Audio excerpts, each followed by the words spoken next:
आज आपण बनवणार आहोत कढी भेंडी। ती भेंडी फ्राय करून घेणार आहे। त्यासाठी मी कढईमध्ये घेते तेल।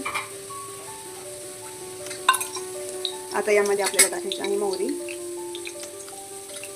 मोहरी तडतडल्यावरती आपल्याला त्यामध्ये टाकायचे आहेत जिरे। आता टाकते जिरे,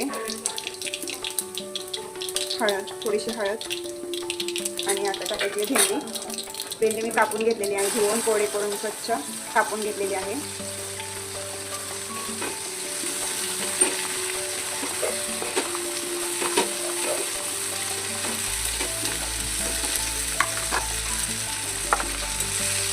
मिक्स करून घ्यायचं सगळं। यामध्ये मी टाकते मीठ। आपल्याला भेंडी आता परतून घ्यायची आहे व्यवस्थित। अशा प्रकारे आपल्याला सगळी भेंडी परतून घ्यायची आहे। मी मीडियम फ्लेमवरती 10 मिनिट ती परतून घ्यायची, म्हणजे त्यामधलं सगळं पाणी जातं आणि मग आपली भेंडी तिखट होत नाही। ती आपली भेंडी एकदम सुटसुटीत झालेली आहे।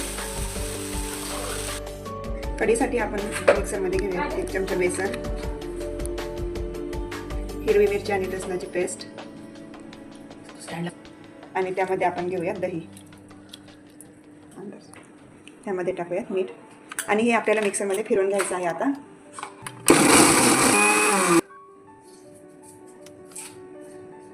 मी कढी टाकून घेत आहे। आधी तेल घ्यायचं,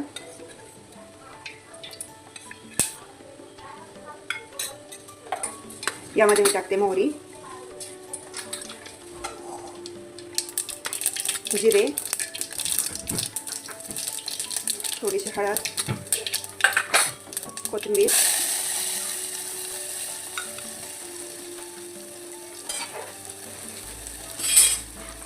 ते व्यवस्थित परतल्यावरती आपल्याला यामध्ये कढीसाठी वाटलेलं वाटण टाकायचं आहे।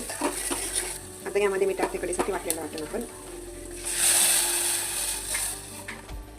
यामध्ये थोडं पाणी घालायचं आहे आपल्याला। पाणी घालते। आता यामध्ये मी कढीमध्ये मी भेंडी टाकून घेते। आपण फ्राय केलेली भेंडी यामध्ये टाकून घ्यायची आहे आणि आता कढी थोडी आपल्याला फुगू द्यायची आहे, म्हणजे एकदम जास्त प्रमाणात पण उकळून नाही घ्यायची आहे। थोडीशी उकळी आली की बंद करायची। आपली मग कढी भेंडी तयार। आपली कढी भेंडी आता फुगत आहे साईडने, बघा अशी कढी कशी फुगते।